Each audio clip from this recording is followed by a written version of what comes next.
सिद्धेभ्यः ॐ नमः सिद्धेभ्यः ॐ नमः सिद्धेभ्यः नमो अरिहन्ताणं नमो सिद्धाणं नमो आयर्याणं नमो वज्रायाणं नमो लोये सव्यसाहूणम्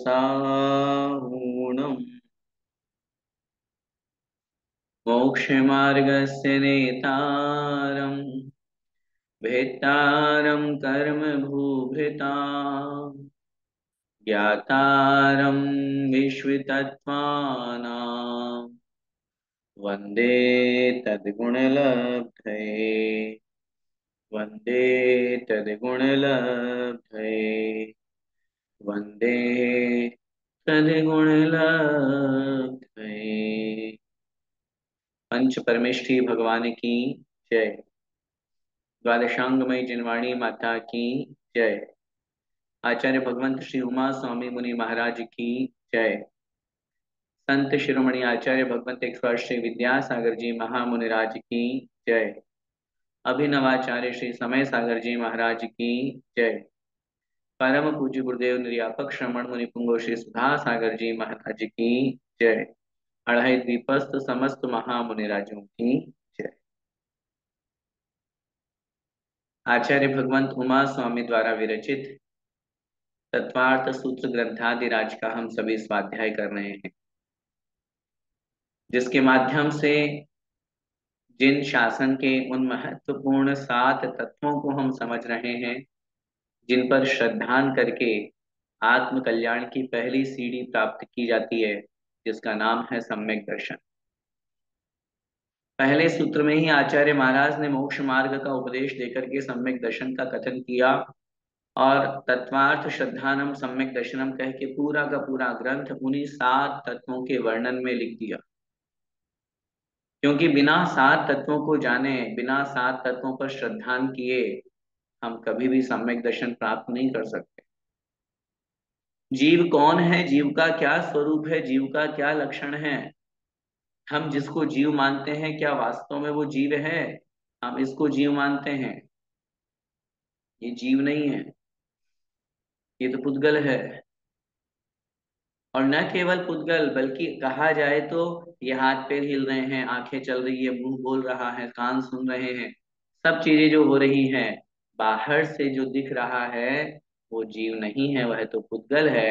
ये जीव और पुद्गल की मिली जुली अवस्था का नाम है। लेकिन जहां मिथ्यात्व हुआ करता है, वहां इस शरीर को ही जीव मान लिया जाता है, इस शरीर को ही मैं मान लिया जाता है।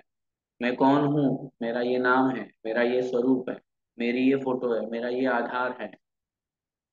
ये सब व्यवहार की भाषा में तो ठीक है, लेकिन अंतरंग में निश्चय रूप से एक श्रद्धा जरूर आना चाहिए कि जीव का लक्षण तो ज्ञान दर्शन से युक्त हुआ करता है। जीव का लक्षण तो उपयोगो लक्षणम हुआ करता है, सद्विविदोष्ट चतुर्विध हुआ करता है। वास्तव में मेरा श्रद्धान गलत है, मुझे आत्म तत्व की ओर बढ़ने की आवश्यकता है। अजीव तत्व को हमने जाना, आश्रव तत्व जो कर्म का आश्रव के निमित्त से हम संसार में परिभ्रमण कर रहे हैं। बंध की व्याख्या करते हुए, चूंकि ये सब संसार के परिभ्रमण के निमित्त है, आश्रव और बंध, यदि हम उनसे छूटना चाहते हैं तो हमें एकमात्र उपदेश दिया, संवर और निर्जरा कीजिए। जब तक नवागत कर्म, नवीन आने वाले कर्म रुकेंगे नहीं, संवर नहीं होगा, तब तक आत्म कल्याण नहीं। हम कितने ही व्रत उपवास कर लें, हम कितना ही स्वाध्याय कर लें, हम कितना ही पढ़ लें पढ़ा लें, सब कुछ धर्म की क्रिया कर लें, लेकिन यदि सम्यक दर्शन नहीं हुआ तो ये सब हमारे लिए पुण्य बंध का कारण तो हो सकती है, संवर और निर्जरा का कारण नहीं हो। बिना सम्यक दर्शन प्राप्त किए हमारी सारी क्रियाएं निरर्थक है।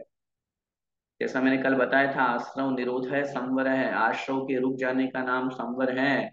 मिथ्या दर्शन, अविरति, प्रमाद, कषाय और योग, इन निमित्तों से आश्रय हो रहा था। हमने मिथ्यात्व को रोक दिया, सम्यक ग्रहण कर लिया, तो मिथ्यात्व के निमित्त से होने वाला आश्रय रुक गया। इसी का नाम आत्म कल्याण है, इसी का नाम संवर है। ऐसे ही सब चीजों में लगा करके अपन ने गुप्ति, समिति, धर्म, अनुपेक्षा, परिशय और चारित्र का कथन किया था। और बहुत अच्छी प्रकार से उस संवर के साथ साथ निर्जरा का जो मुख्य हेतु है उसका नाम है तप। बिना तपे आज तक किसी ने मोक्ष पद को प्राप्त नहीं किया, चाहे भले ही तीर्थंकर भी क्यों ना हो। तीर्थंकर भी क्यों ना हो, जिनका नियामक है ये मोक्ष जाएंगे। बताओ, गर्भ में नहीं आए उसके 6 माह पहले रत्न वृष्टि हो रही है, पूरी दुनिया को पता है कि नहीं? पता है। गर्भ में 9 महीने रत्न वृष्टि हो रही है, जब तक गर्भ में है, सब दुनिया को पता है। जन्माभिषेक सुमेरु पर्वत पर ले जा करके किया, सबको पता है, सबको पता है ये तीर्थंकर बनेंगे, कदम मोक्षगामी है। तो फिर जब नियामक ही है, निश्चित ही है, तो फिर घर में बैठे रहो ना। फिर क्यों घर छोड़ करके, परिग्रह छोड़ करके दिगंबर रूप धारण किया जाता है?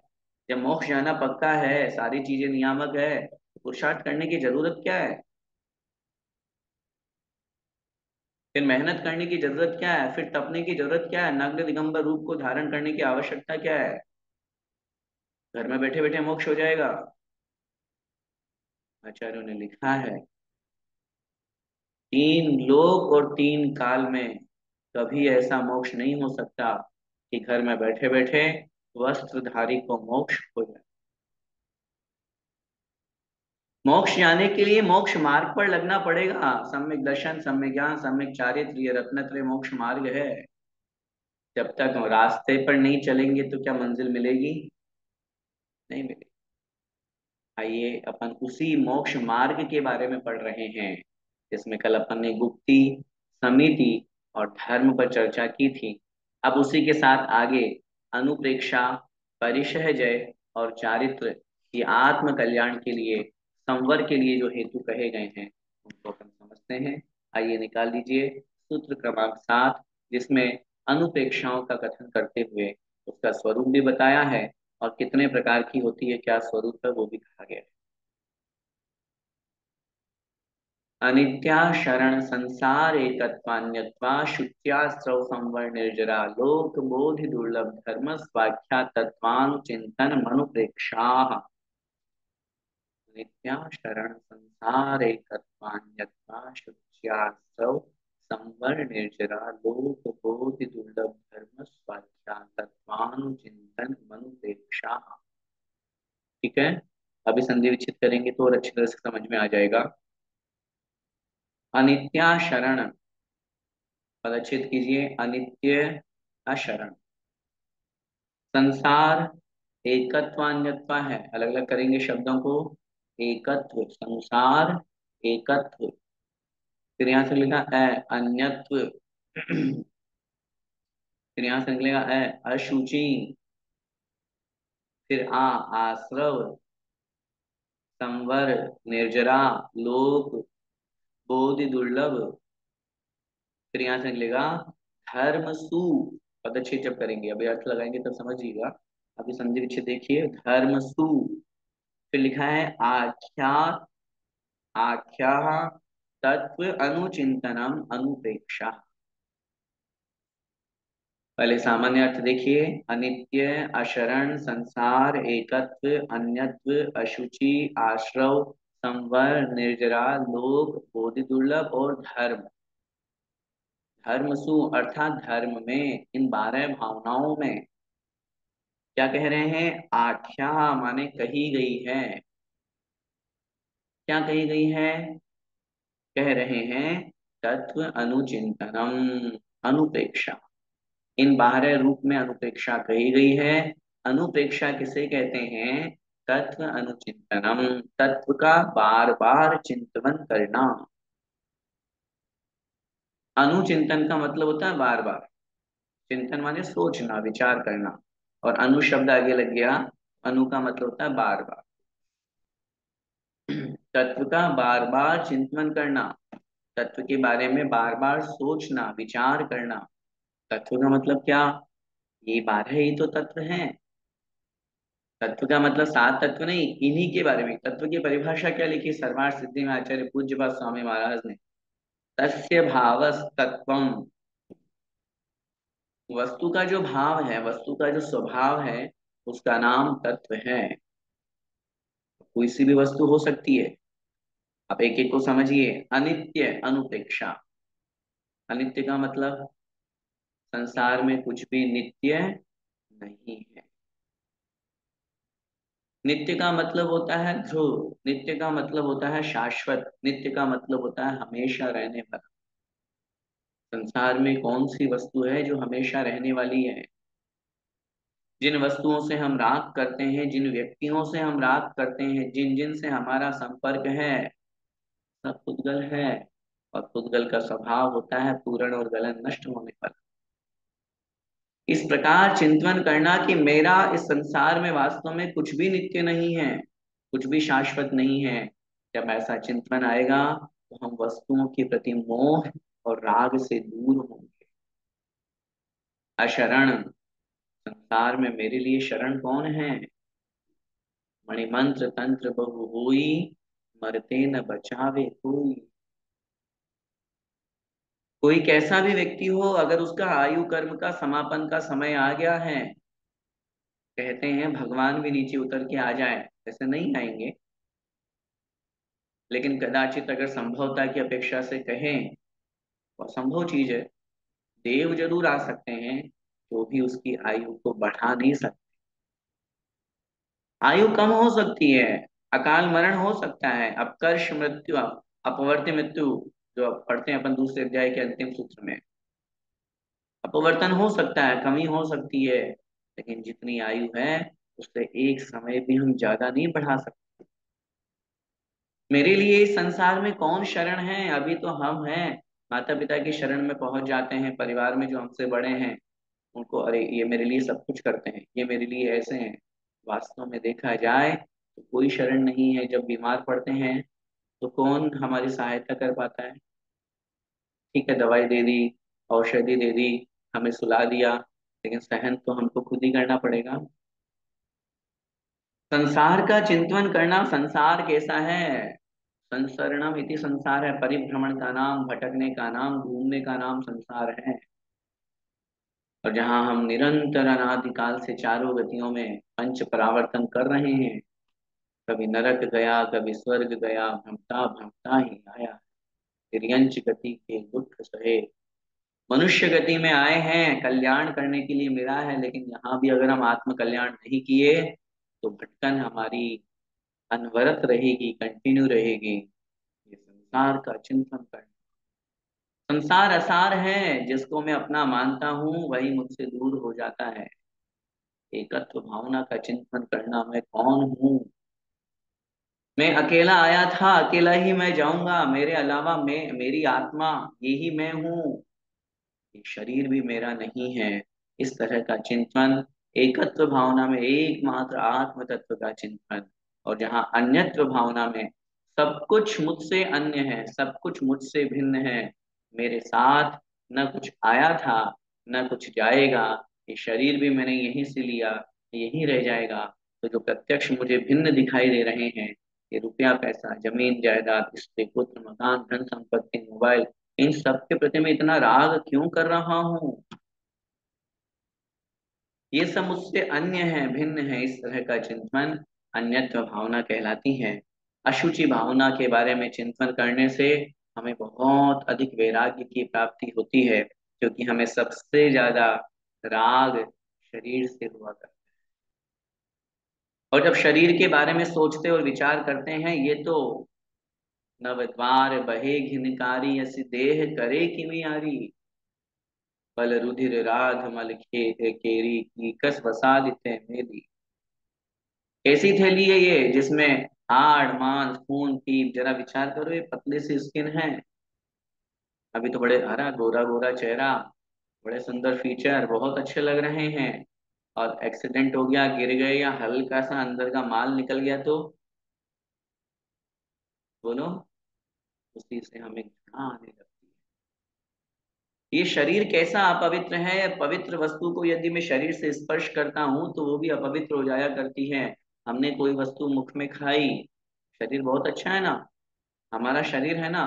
चलो एक एग्जांपल समझिए, हमने कोई वस्तु का भक्षण किया और भक्षण करने के बाद हमने वापस निकाल लिया,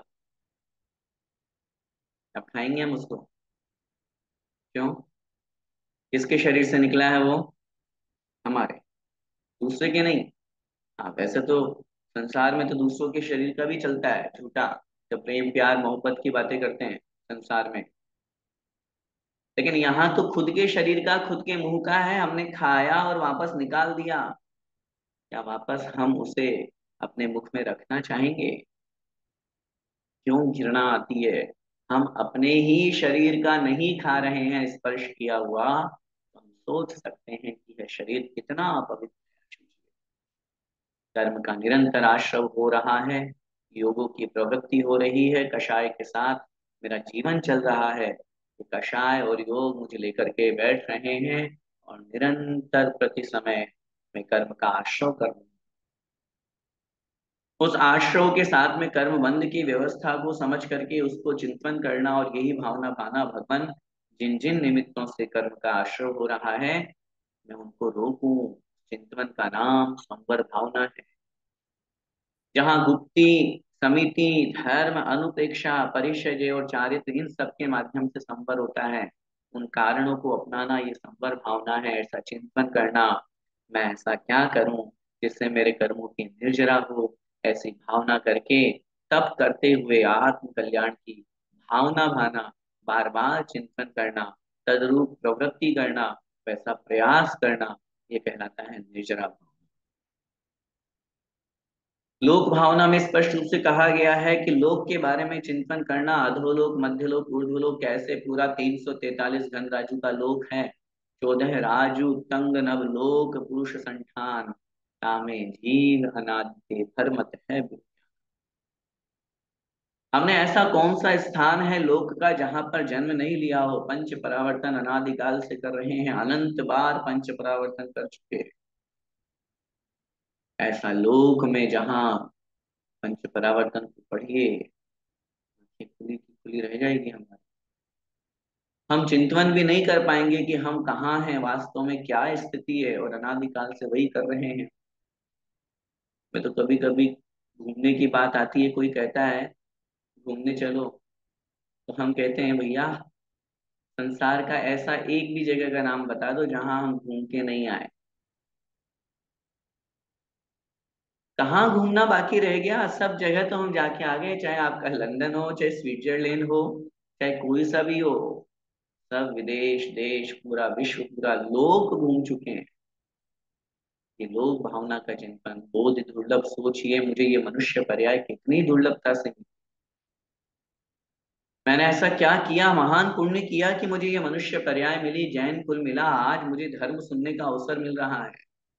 वर्तमान के अहो भाग्य को सराहना करना, बोधि माने रत्नत्रय की प्राप्ति वास्तव में बहुत दुर्लभ है। मेरा एक ही लक्ष्य है, मुझे इस मनुष्य पर्याय में रत्नत्रय प्राप्त कर। हम सबका एक ही लक्ष्य होना चाहिए, जितने लोग अपन पढ़ रहे हैं सुन रहे हैं सब कुछ। हम करेंगे या नहीं करेंगे वो आगे की बात है, एक बार लक्ष्य तो बनाए, विचार तो बनाए, टारगेट तो बनाए, मुझे मुनि बनना है। मेरा मरण असंयम में नहीं होना चाहिए।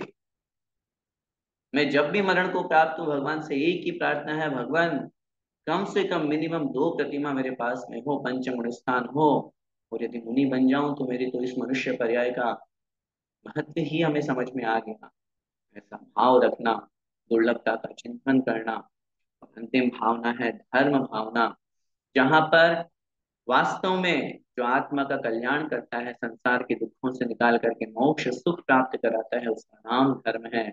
उस अहिंसा रूप धर्म को, उस सत्य रूप धर्म को, उस परोपकार रूप धर्म को, उस रत्नत्रय अथवा वस्तु के स्वभाव रूप धर्म को या 10 लक्षण धर्म को स्वीकार करना, बार बार उसका चिंतन करना, ये कहलाती है धर्म भावना। इस तरह संक्षेप में अपन ने 12 भावनाओं के बारे में समझा। इनका बार बार चिंतन करना, सोचना, विचार करने का नाम है अनुप्रेक्षा। इससे क्या होता है? कर्मों का संवर होता है, नवीन कर्म आने से रुकते हैं। और ऐसा क्या करें जिससे हमारे कर्म और रुकें? उसके लिए कहा गया परेशानियों को सहन करो।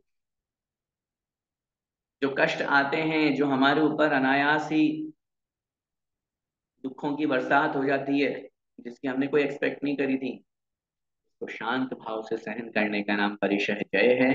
आइए देखते हैं क्या होता है परिशहों को सहन करने से। अगले सूत्र में, मार्गाच्यवन निर्जरार्थम परिशोढ़व्यः परिशः। मार्गाच्यवन निर्जरार्थम परिशोढ़व्यः परिशः।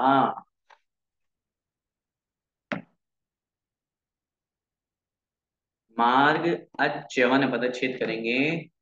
मार्ग अच्यवन निर्जरा अर्थम।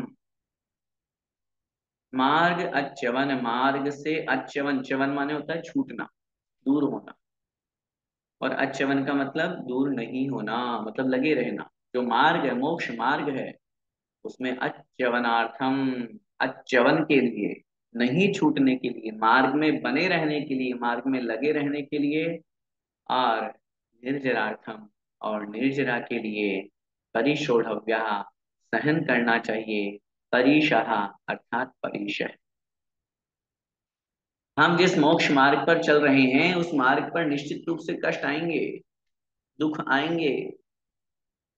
अब उन दुखों से, उन कष्टों से प्रभावित होकर के यदि हमारा वेग हो जाए, तो हमारे मन में आ जाए तो नहीं नहीं मुझे तो नहीं करना, मैं तो वापस घर जा रहा हूँ, मुझे क्या पता था इतनी सर्दी सहन करनी पड़ती है, यहाँ तो चटाई भी ओढ़ने को नहीं मिलेगी, मुझे क्या पता गुरु का आदेश आ गया कि आ जाओ संग में, और 1 महीने में 1000 किलोमीटर चल करके मुझे पहुंचना है, पैदल चलना है। कौन मेरे हाथ पैर दबाएगा? कोई एक्सपेक्ट नहीं है। कहीं श्रावक मिल जाए तो मिल जाए, नहीं मिले तो हर चीज में लगाइए। पूरे 22 परीक्षाओं को अभी अपन समझेंगे। इसका एक ही उद्देश्य और एक ही कारण है, मार्ग में बने रहे। और मैं तो जब कभी ये प्रसंग आता है तो हमेशा कहा करता हूँ, हम क्यों कष्टों से पीछे घबराते हैं, क्यों कष्टों से दूर भागते हैं? मुझे बताइए, संसार के कौन से कर्म में, कौन से कार्य में कष्ट नहीं है? है? भोजन ऐसे मिल जाता है? पूछो इन माताओं बहनों से, गर्मी में कितना पसीना बहाना पड़ता है? उस गैस के ताप के पास में खड़ा रहना पड़ता है। अब आजकल बैठने का सिस्टम खत्म हो गया, इसलिए मैं बोल रहा हूँ खड़ा रहना पड़ता है। सुबह से शाम हो जाती है। और महिलाओं को तो, जैन महिलाएं का तो सुनते हैं कि पूरा दिन ही किचन में निकलता है। सबकी अलग अलग फरमाइश है, क्योंकि अन्य लोगों में तो देखा जाता है कि वो तो कुछ भी खा लेते हैं। अब अपन सब चटोरे हैं, सबको अच्छा अच्छा चाहिए, तब उसके लिए क्या करेंगे? एक उदाहरण दे रहा हूँ। पैसा कमाने में कितनी मेहनत होती है, कितना कष्ट सहन करना पड़ता है, कितना पसीना बहाना पड़ता है, कितनी सीटिंग करनी पड़ती है, चाहे ऑफिस में बैठने वाले हों चाहे बिजनेस करने वाले हो। मुझे बताइए दुनिया के कौन से काम में कष्ट नहीं है? आपको लगता है भैया जी आपको क्या कष्ट है? आपको तो बस पढ़ाना है ना? ठीक है, तो कल से क्लास आप ले लीजिए, एक बार पढ़ा के देखिए। हम अपनी प्रशंसा के रूप में नहीं कह रहे हैं, लेकिन एक बार आप ट्राई कीजिए कि मुझे बोलना है। उसके लिए कितना सोचना पड़ता है। 1 घंटे बोलने में कितना किलोमीटर चलने पे थकान होती है, वो महसूस होती है, होता है ऐसा। फिर हम एग्जाम्पल दे रहे हैं, समझिए इस बात को, कितना कष्ट सहन करना पड़ता है। तो जब संसार के कार्यों के लिए हम कष्ट सहन कर रहे हैं, तो जहाँ आत्म कल्याण हो रहा है, कर्मों का संवर हो रहा है, कर्मों की निर्जरा हो रही है, मोक्ष मार्ग पर हमारा चलना हो रहा है, तो वहां अगर परिचय सहन कर रहे हैं, कष्टों को सहन कर रहे हैं, तो इसमें कोई बड़ी बात नहीं है, करना ही चाहिए। वो परिचय कितने होते हैं? वो परिचय 22 होते हैं। आइए अगले सूत्र में उनका नामोच्चारण करते हुए हम क्षुत पिपासा, शीतोष्ण दंश मसक, नाग्न्या रति स्त्री, चर्या निषद्या शय्या, रोषवद याचना, लाभ रोग तृण स्पर्श मल सत्कार पुरस्कार प्रज्ञा ज्ञाना दर्शनानि। क्षुत पिपासा शीतोष्ण दंश मशक नाग्न्या रति स्त्री चर्या निषद्या शय्या क्रोशवद याचना लाभ रोग तृण स्पर्श मल सत्कार पुरस्कार प्रज्ञा ज्ञाना दर्शनानि। बोलिए। क्षुत पिपासा शीतोष्ण दंश मशक नाग्न्या रति स्त्री चर्या निषद्या शय्या क्रोश वध याचना लाभ रोग तृण स्पर्श मल सत्कार पुरस्कार प्रज्ञा ज्ञाना दर्शनानि। देखिए, सबसे पहले तो 22 परीक्षा निकालते हैं, फिर इनको संक्षेप में हम समझेंगे। क्षुत, पिपासा, शीत, फिर निकलेगा उष्ण, फिर दंशमशक एक है, नाग्न्य, अरति, स्त्री, चर्या, निषद्या, शय्या, आक्रोश, वध, याचना, अलाभ, निकलेगा यहाँ से अलाभ, रोग, तृण स्पर्श, मल, सत्कार पुरस्कार, एक ही है सत्कार पुरस्कार, प्रज्ञा, अज्ञान, और अदर्शनानी अर्थात अदर्शन। क्या कह रहे हैं यहाँ पे 22 परीक्षाओं में? बहुत स्पष्ट समझिए। सबसे पहला है क्षुत माने क्षुधा, भूख लगने पर उसे शांत भाव से सहन करना। कितनी बार ऐसी स्थितियां हमारे साथ में घटित होती है कि हमें भोजन नहीं मिल पाता, या हमारे उपवास है, हमारे एकाशन है, हमारी शक्ति नहीं है, फिर भी हमने एक इच्छा प्रकट की और हमने कर लिया। अब भूख लग रही है, अंदर ही अंदर तो कुलबुलाहट हो रही है, कब दिन खत्म हो। ऐसा नहीं, उस क्षुधा को, उस भूख को शांत भाव से सहन करना, ये कहलाता है क्षुधा परिशय जय। तृषा मतलब प्यास, गर्मी का समय शुरू हो गया, कितनी प्यास लगती है, कितना पानी हम पीते हैं। और उस स्थिति में मुनि महाराज को देखो, कदाचित अंतराय हो गया और पानी नहीं मिल पाया तो, और कदाचित आहार भी पूरा हो गया, हम दिन भर में कितना पानी पी लेते हैं। मुनि महाराज, जबलपुर की गर्मी तो वैसे ही फेमस है, पर्वत है, पहाड़ी है, कैसे हो प्यास को सहन करते हैं, परिचय को जीतते हैं। शीत और उष्ण की वेदना, शीत माने होती है वेदना, शीत का मतलब होता है ठंडक। सर्दी की उस ताप को, शीत के उस ताप को, सर्दी को, ठंडी को सहन करना। ऐसे ही उष्ण माने गर्मी को सहन करना। अपन सोचो, हल्का सा पैर जल जाता है, फफोले हो जाते हैं। अभी अपन ने देखा कितने मुनि महाराज हैं, जब विहार कर रहे थे, जब उस उष्ण की वेदना को सहन कर रहे थे, फफोले पड़ गए। तो ऐसे ही उष्ण की और शीत की वेदना को सहन करना। इसके बाद में दंश मशक, इससे तो अपन सब परेशान, मच्छर से, मक्खी मच्छर टिड्डी भोरा डांस, ये सब चीजें जो हैं, जो हमारे लिए काटने वाली है। दंश मशक, मशक का मतलब होता है मच्छर, और दंश माने डंक डालने वाला। ऐसे उनके कष्टों को शांत भाव से सहन करना। आचार्य श्री के बहुत सारे प्रसंग इन सब परीक्षाओं में जुड़ जाएंगे, क्योंकि आचार्य श्री का उपकार दिवस, उपकार महोत्सव भी अपन सब मना रहे हैं शिविर के माध्यम से। वो एक बार एक स्थान पर रुके जहां विहार करते हुए, वहां सोचिए मच्छरों का इतना आतंक था। सुबह आचार्य श्री का पूरा शरीर लाल हो गया, झापड़ बोलते ना जिसको, मोटा मोटा हो जाता। सहन किया, ऐसा नहीं स्थान बदल लिया, ऐसा नहीं क्रोधित हो गए या कहाँ रुकवा दिया, शांत भाव से सहन करना। फिर है नाग्न्य, नग्नता को सहन करना बहुत बड़ा परिचय है। घर के अंदर नग्न होना वासना का प्रतीक है, दुनिया के सामने नग्न दिगंबर होना धर्म का प्रतीक है, परिचय जय का प्रतीक है। जहां तन पे विकार नहीं है, मन में विकार नहीं है किसी प्रकार का, वचनों में विकार नहीं है, क्योंकि शब्दों के माध्यम से भी जब हम कभी बात करते हैं, चर्चा करते हैं, तो हमारे साथ में शरीर में विकार उत्पन्न हो जाता है। ऐसे नग्नता को जो जीतते हैं। अरति का मतलब होता है, वस्तु अच्छी नहीं लग रही है, उसके प्रति द्वेष भाव हो जाता है, उसका नाम अरति है। मुनि महाराज किसी से भी अरति नहीं करते हैं। कोई सामने वाला काला है, मैला है, कुचेला है, फटे कपड़े वाला है, या कोई गरीब है, ऐसा नहीं उससे अरति करेंगे, नहीं। समता परिणाम, रति भी नहीं करते तो अरति भी नहीं करते। स्त्री परिचय जय, स्त्रियों के हाव भाव विलास, उनके क्रियाकलाप, उनके अंग प्रत्यंगों आदि को देख करके विकार भाव नहीं लाना, ये बहुत बड़ा परिचय जय है। अपन पढ़ते हैं ना सेठ सुदर्शन के बारे में, गृहस्थ अवस्था में रानी ने उनको बहुत फंसाने का प्रयास किया। और मैं हमेशा कहा करता हूँ कि स्त्रियां तो सतियां बहुत हुई हैं, उनके शील की रक्षा तो बहुत हुई है, लेकिन वास्तव में पुरुषों में आदर्श हैं सेठ सुदर्शन।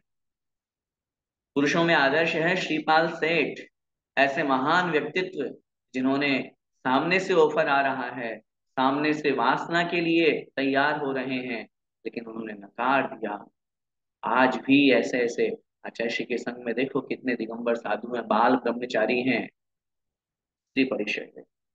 चर्या परिचय, चर्या का मतलब होता है चलते समय, गमन करते समय कंकड़ भी चुभेंगे, पत्थर भी चुभेंगे, कोई कांटे आदि चुभ जाते हैं। अभी देखा ना, पूज्य गुरुदेव सुधा सागर महाराज जी के कभी चरण देखना, उनका पूरा दाएं पैर में कट लगा हुआ है, पंजों के पीछे नीचे के तलवे की बात कर रहा हूँ। और भी ऐसे अभी एक एक महाराज जी का अपने पास में चित्र आया था। शायद वो अक्षय सागर महाराज जी का था। अब वो कितना दूर से विहार करके चल करके आए हैं, पैरों में काला फफूले पड़ गए, जल गए पैर, तो भी गुरु आज्ञा शिरोधार्य रख करके पहुंचते हैं। चलने में थकान होती है तो भी ऐसा नहीं कि नहीं नहीं मैं तो रोज 2 किलोमीटर चलूंगा, हाँ मेरे लिए तो साइकिल ला दो, है, या डोली में बिठा दो, ऐसा नहीं होता है। चर्या परिचय निषद्या, निषद्या का मतलब होता है बैठना, एक ही स्थान पर बहुत लंबे समय तक बैठे रहने पर, ध्यान के अवसर पर, सामायिक के अवसर पर, या बहुत बार जब कार्यक्रम हुआ करते हैं, पंच कल्याणक हुआ करते हैं, पिछिका परिवर्तन या कोई शिविर आदि या शिक्षण आदि होता है, देखते हैं मुनि महाराज 2 2 3 3 4 4 घंटे तक बैठे रहते हैं। अपन लोग तो कितनी बार आसन बदल लेते हैं। वैसे तो नीचे बैठना ही नहीं चाहते, आजकल सबके घुटनों में समस्या, और नीचे बैठ गए तो कभी गवासन से बैठ रहे हैं, कभी एक पैर ऊपर कर लिया, कभी बदल रहे हैं, तो सबको जीतते हैं। ये कहलाता है निषद्या परिचय। शैया, शैया माने शयन करना। सोते समय मुनि महाराज किसी प्रकार का कोई गद्दे का उपयोग नहीं करते। ये तो आप लोगों का बस चले ना तो महाराज हमें स्लीप पेल का गद्दा ला देते हैं आपके लिए, बढ़िया नींद आएगी। देखेंगे भी नहीं, लाना तो बहुत दूर की बात। पाटे पर सोना अथवा शिला के ऊपर, देखा एक स्थान पर मनुष्य विद्यासागर जी महाराज जब यहाँ आए थे, तब उस समय उनका पाटा ऊपर नीचे था, छत पे, उस समय गर्मी का समय था, वहां शयन की व्यवस्था करी थी। जैसे ही देखा ये तो ऊपर नीचे है, 2 पाटे मिला करके, तो लेने जा रहे तो मैंने स्पष्ट मना कर दिया, नहीं जरूरत ही नहीं है, हमको सो जाएंगे हम तो। सरसों का दाना भी हमारे शरीर में चुभता है, और यहाँ वो शैया में ऊपर नीचे कष्टों को, नीचे कंकड़ है, पत्थर है, गर्मी है, इनको सहन कर रहे हैं। यह कहलाता है शैया परिचय। आक्रोश, दुष्ट लोगों के द्वारा भंड वचन बोले जा रहे हैं, उनको गाली दी जा रही है, उनके बारे में अपशब्द बोले जा रहे हैं। ये आ गया नंगा। अब ऐसा सुनते ही किसको क्रोध नहीं आएगा? महाराज को भले आए नहीं आए, अपन लोगों को जो साथ में चल रहे हैं उनको आ जाएगा। और साइड में ले जा करके क्या बोल रहा था? नहीं, मुनि महाराज आक्रोश नहीं करते, गुस्सा नहीं करते, रिप्लाई नहीं करते, और अगर अपन करेंगे तो अपन को कहेंगे छोड़ो उसको, उसका क्या दोष है, नंगा बोला तो मैं नंगा ही तो हूँ, मैं नग्न हूं तो उसने बोल दिया। इन सब वचनों को बहुत शांत भाव से सहन करते हैं, तिरस्कार को सहन करते हैं। ये कहलाता है आक्रोश परिचय। वध माने मारना, तलवार आदि से मारना, अंग भंग कर देना, इन सब स्थितियों में भी मुनि महाराज शांत भाव सहन करते हैं। अपन पढ़ते हैं ना कैसे यशोधर मुनि महाराज के गले में मरा हुआ सर्प डाल दिया, राजकुमार मुनि महाराज के सिर पर जलती हुई सिकड़ी रख दी, पांडवों को गर्म आभूषण पहना दिए गए, इन सब प्रसंगों को अपन सुनते हैं। जो प्रहार हो रहा है, मारना चाह रहा है सामने वाला व्यक्ति, फिर भी उसको शांत भाव से सहन करना, क्योंकि वो जानते हैं छूटेगा तो ये शरीर छूटेगा, मेरी आत्मा तो अजर अमर है, वो कभी नष्ट नहीं हो सकती। याचना परिचय बहुत बड़ी बात है। याचना का मतलब होता है मांगना। मुनि महाराज कभी मांगते नहीं है। बहुत ध्यान से सुनना इस विषय को। मुनि महाराज कभी मांगते नहीं है, किसी भी चीज की याचना नहीं करते। एक पेंसिल भी उनको चाहिए तो वो मांगेंगे नहीं। आपने भेंट कर दी स्वाध्याय के निमित्त से तो ले लेंगे। अब आज की स्थितियों में हम देखते हैं बहुत सारे मुनि महाराज, आप कहीं पर जाते हो, दिगंबर वेश में है, वो पैसों की डिमांड करते हैं, मोबाइल मांगते हैं, लैपटॉप मांगते हैं, रिचार्ज मंगवाते हैं। हम सबको इससे बचना है। सच्चे मुनि महाराज याचना परिचय को जीतते हैं। कुछ भी स्थिति हो जाए, कभी मुंह से ये नहीं निकलेगा मुझे दो। ये कहलाता है याचना परिचय। अलाप, अलाप का मतलब होता है भिक्षा अथवा भोजन नहीं मिलने पर, आहार नहीं मिलने पर विकल्पित नहीं होते। विधि नहीं मिली, वापस लौट करके आ गए, इसे कहते हैं अलाप। उसमें कष्ट सहन करते हैं, विकल्प नहीं करते हैं। रोग परिचय जय, हम और आप तो बीमार होते हैं तो जल्दी से दवाई खा लेते हैं, तुरंत डॉक्टर को याद कर लेते हैं, आ भी जाता है, लगा देता है इंजेक्शन, बस 10 मिनट में रिलीफ मिल जाता है। मुनि महाराज को कितने बड़े बड़े रोग होते हैं, उन सबको वो शांत भाव से सहन करते हैं। कभी फोड़ा हो गया, कभी फुंसी हो गई, कभी बुखार आ गया, इन सब बीमारियों को सहन करना। तृण स्पर्श का मतलब होता है तिनका, तिनके से तात्पर्य कांटे हैं, कंकड़ है, उन सबका स्पर्श होने पर भी, चुभने पर भी उनको कष्ट को शांत भाव से सहन करना। मल परिशय जय, मल का मतलब होता है गंदगी। अब मुनि महाराज के मूल गुणों में है कि उन्हें स्नान नहीं करना है। अब उस स्थिति में यदि शरीर पर मैल जम गया तो हटाएंगे नहीं वो। एक बात, बहुत पुरानी घटना है, बड़े पंडित जी बेनारस साहब ने बताई थी। समय सागर महाराज जी कटंगी में विराजमान थे, तो कुछ श्रावक आए, वो स्वाध्याय कर रहे थे, उनके शरीर पर मैल जमा हुआ था, तो वो उसको हटाने लगे, साफ करने लगे। तो महाराज ने कहा क्या कर रहे हो? नहीं महाराज, ये मैल जमा हुआ है, हटा दे। नहीं नहीं, मत हटाओ, अगर इसको हटा दोगे तो मैं मल परिशय कैसे करूंगा, मेरे कर्मों की निर्जरा कैसे होगी? और ये तो हमारे आभूषण है भाई, जैसे आप लोग श्रृंगार करते हो, सुंदर दिखते हो, ऐसे हमारे साधुओं के आभूषण है ये मेल। तो तभी तो लोगों को लगेगा कि देखो साधु महाराज अपने शरीर से कितने निवृत्त हैं, परवाह नहीं करते।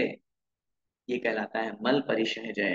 सत्कार पुरस्कार, अपने गुणों की बहुत प्रशंसा हो रही है, सामने वाला खूब खूब खूब आपके गुणों का गुणानुवाद कर रहा है, इसमें अहंकार नहीं करना।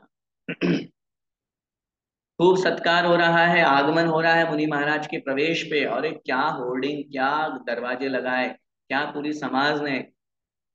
उदाहरण समझिए, जैसे पूज्य गुरुदेव सुधा सागर महाराज की अभी कुंडलपुर में अगवानी हुई, पूज्य आचार्य समय सागर जी की अगवानी हुई, ये सत्कार पुरस्कार है। इसमें अहंकार नहीं करते, शांत भाव से सहन करते हैं। ये कहलाता है सत्कार पुरस्कार परिचय जय। प्रज्ञा परिचय जय, ज्ञान की अधिकता होने पर भी अहंकार नहीं करना, अभिमान नहीं करना, इसका नाम है प्रज्ञा परिचय जय।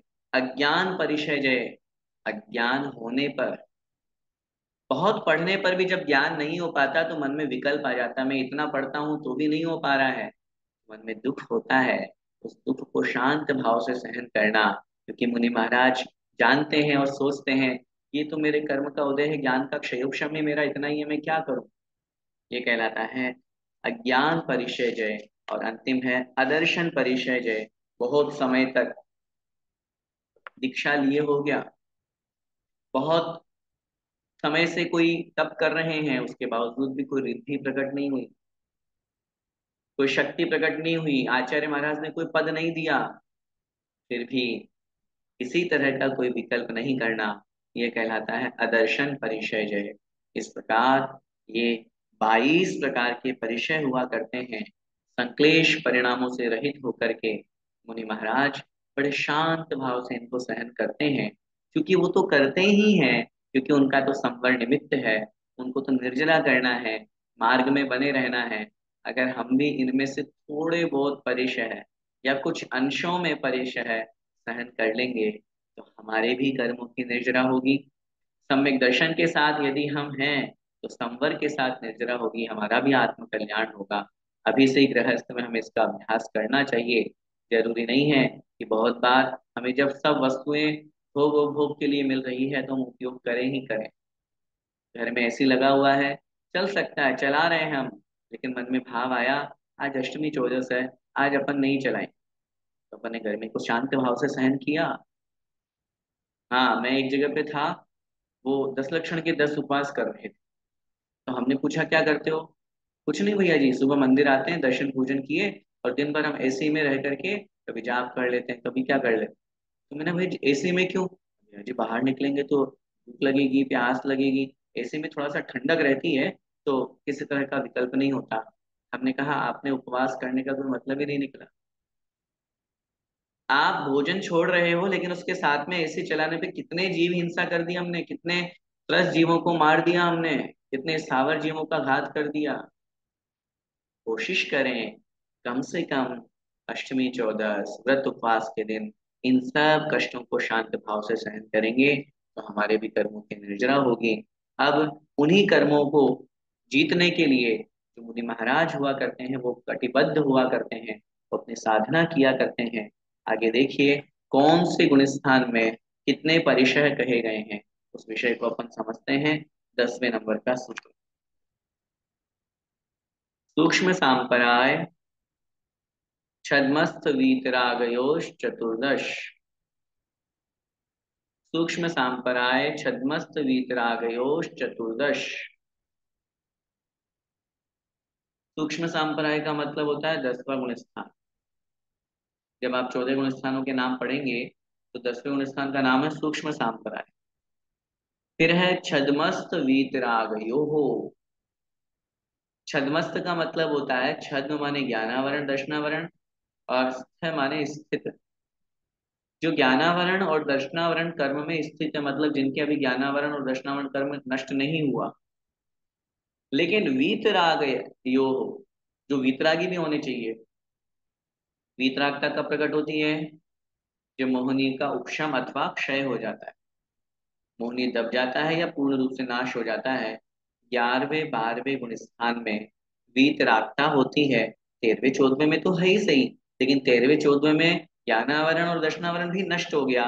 तो जिसमें दोनों विशेषण सम्मिलित होंगे, जिसमें दोनों विशेषण लगेंगे, जो छद्मस्त भी हो, मतलब ज्ञानावरण दर्शनावरण के साथ में जिनका जीवन चल रहा है, अभी वो नष्ट नहीं हुए हैं, और जो वीतरागी भी हो।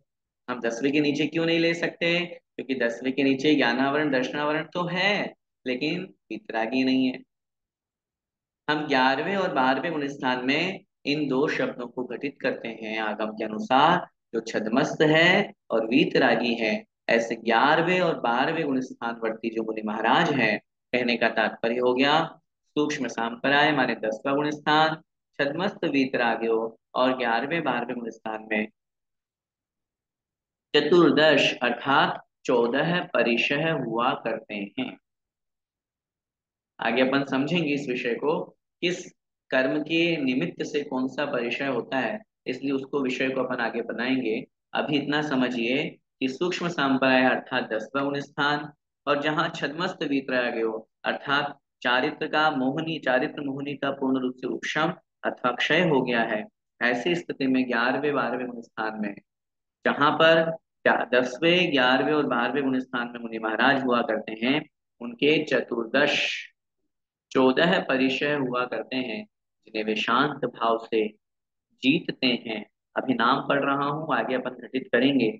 क्षुधा, तृषा, शीत उष्ण, दंश मशक, चर्या शय्या, वध अलाभ, रोग, तृण स्पर्श, मल, प्रज्ञा और अज्ञान, इन 14 परिश्रमों को 10वें 11वें और 12वें गुण स्थान वर्ती मुनि महाराज विजय करते हैं, और कर्मों का नाश करते हैं, निर्जरा करते हैं।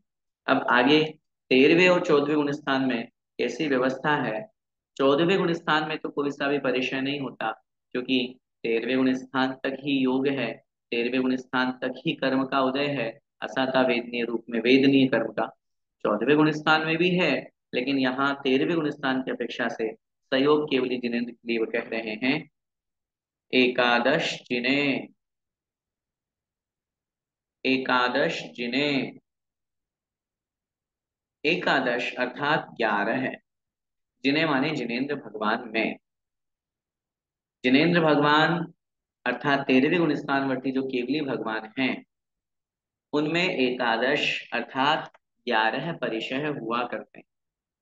अब 14 परिचय 10वें 11वें 12वें गुण स्थान में हो रहे थे, उनमें से 3 माइनस हो गए, अलाभ, प्रज्ञा और अज्ञान। इन तीनों को छोड़ करके शेष 11 परिशय है 13वें गुण स्थानवर्ती केवली भगवान के होते हैं।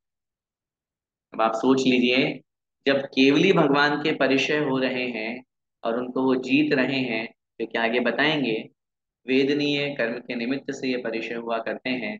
13वें गुण स्थान में वेदनीय कर्म का उदय है।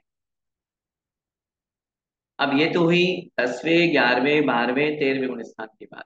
10 से नीचे वाले में क्या व्यवस्था है, तो बता रहे हैं, बादर सांपराये सर्वे, बादर सांपराये सर्वे। देखिए, दो शब्द हैं, सूक्ष्म सांपराय और बादर सांपराय। सांपराय का मतलब होता है कषाय, सांपराय का मतलब कषाय। सूक्ष्म कषाय जहां रह जाती है, सूक्ष्म लोक जहां रह जाता है, उसका नाम होता है सूक्ष्म सांपराय, 10वां गुण।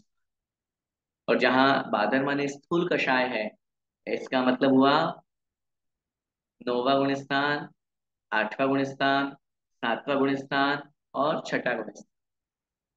मतलब 6, 7, 8, 9 छठे गुण स्थान से लेकर के 9वें गुण स्थान तक के मुनि महाराज बादर सांपराय वाले कहलाते हैं, क्योंकि उनके अभी स्थूल कषाय का उदय है। अंतर समझना, सूक्ष्म सांपराय में और बादर सांपराय में क्या अंतर है। जहां मात्र सूक्ष्म कषाय रह जाती है, उसका नाम 10वां गुण स्थान। जहां स्थूल कषाय उदय में है, उसका नाम 11वां गुण स्थान। ऐसे उन छठे से लेकर के 9वें गुण स्थान वर्ती मुनि महाराज के सर्वे अर्थात सभी परिचय होते हैं। कितने परिचय होते हैं, 22 परिचय। उन 22 परिचयों में सभी परिचय छठे से लेकर के 9वें गुण स्थानवर्ती मुनि महाराज के हुआ करते हैं। अब ये परिचय जो होते हैं, ये कौन से कर्म के उदय से हुआ करते हैं। विषय सरल है, इसलिए मैं अभी इनको दे रहा हूं इन सूत्रों को, क्योंकि कौन सा परिचय कौन से कर्म के उदय से होता है, ये अगर अपन ने जान लिया, तो गुण स्थानों में परिचय लगाने में अपने को आसानी हो जाएगी। देखिए, सबसे पहला, ज्ञानावरणे प्रज्ञा ज्ञाने, ज्ञानावरणे प्रज्ञा ज्ञाने।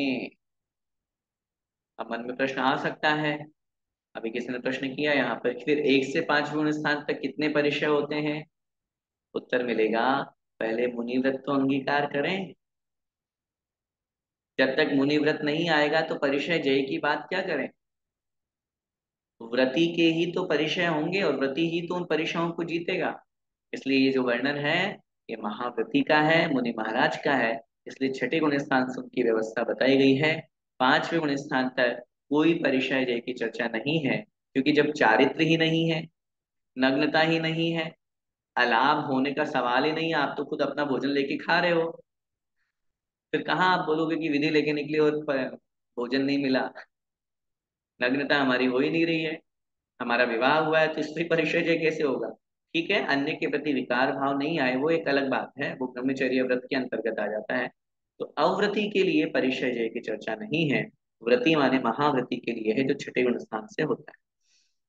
बात अपन कर रहे थे ज्ञानावरणे प्रज्ञा ज्ञान। ज्ञानावरण कर्म के उदय से प्रज्ञा और अज्ञान, ये दो परिचय होते हैं। अब आप लगा लीजिए, ज्ञानावरण कर्म का उदय कहाँ तक रहता है, 12वें गुण स्थान।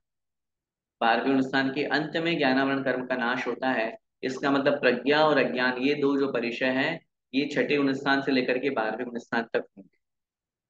अगले सूत्र में कह रहे हैं, दर्शन मोहांतराययो रदर्शना लाभौ, दर्शन मोहांतराययो रदर्शना लाभौ। संधि विच्छेद पदच्छेद करेंगे, दर्शन मोह अंतराययो, दर्शन मोहनीय और अंतराय कर्म के निमित्त से कौन कौन से अदर्शन और अलाभ परिचय होते हैं।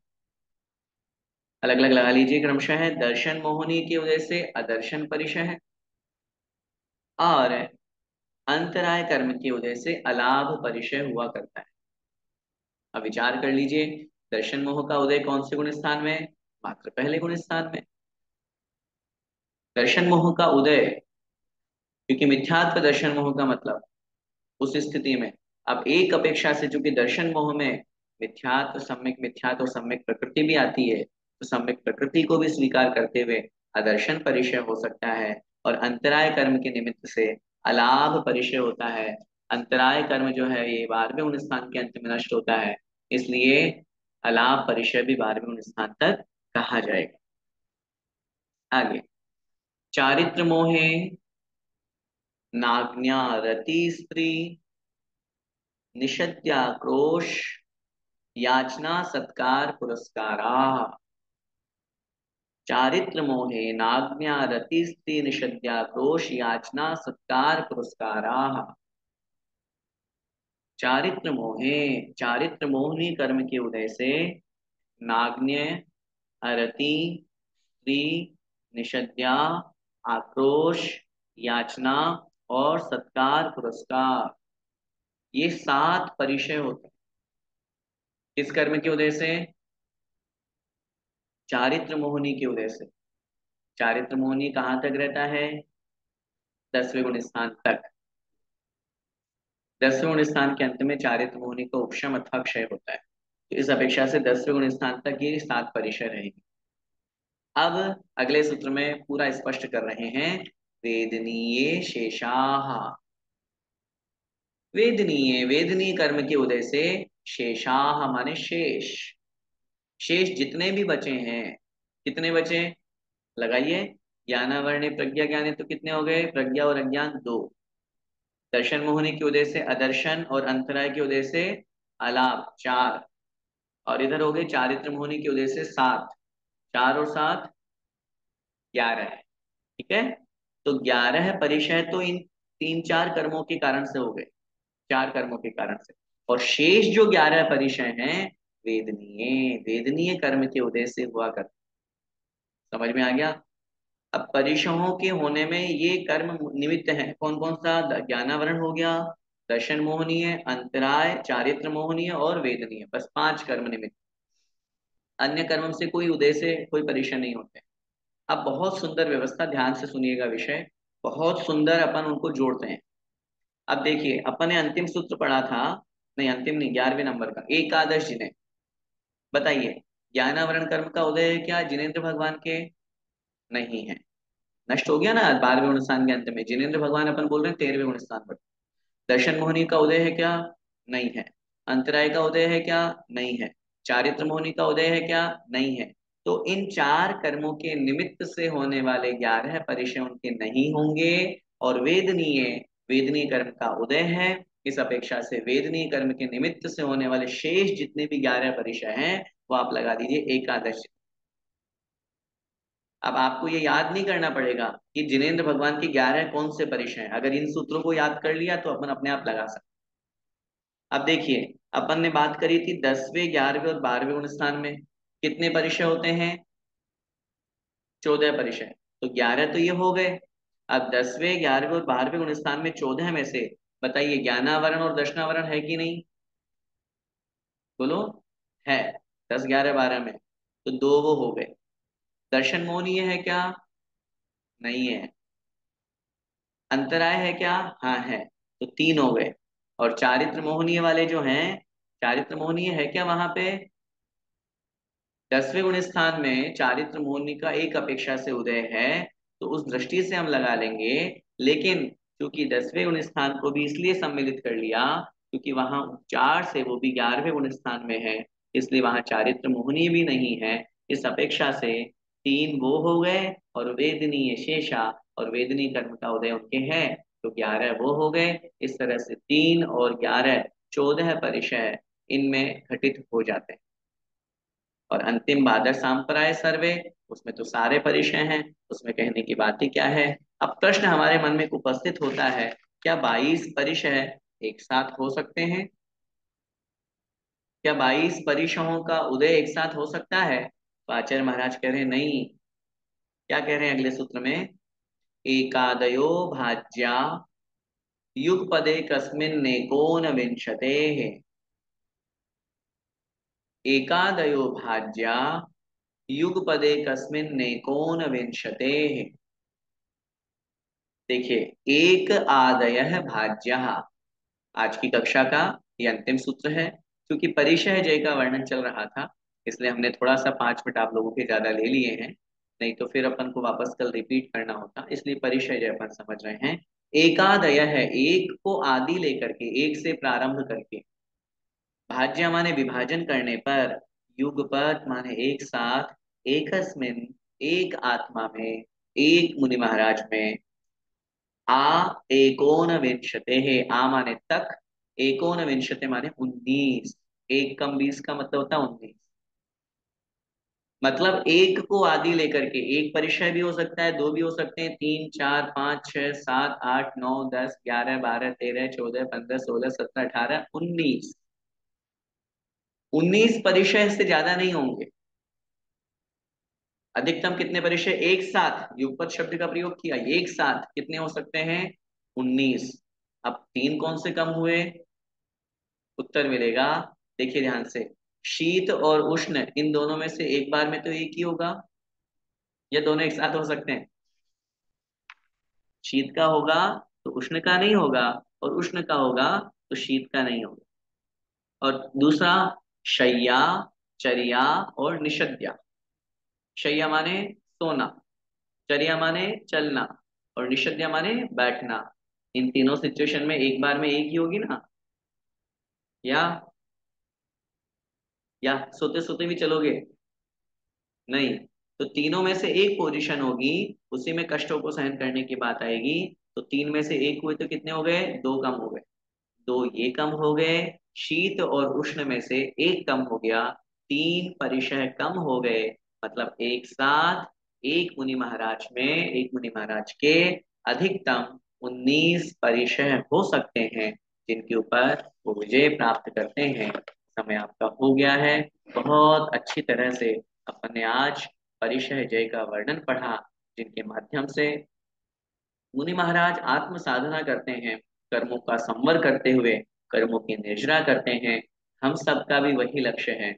हम सब भी उनके समान बन करके इन परीक्षाओं को जीतते हुए आत्म कल्याण करें। इसी मंगल में भावना के साथ पूरे द्वादशांग में जिनवाणी माता की जय।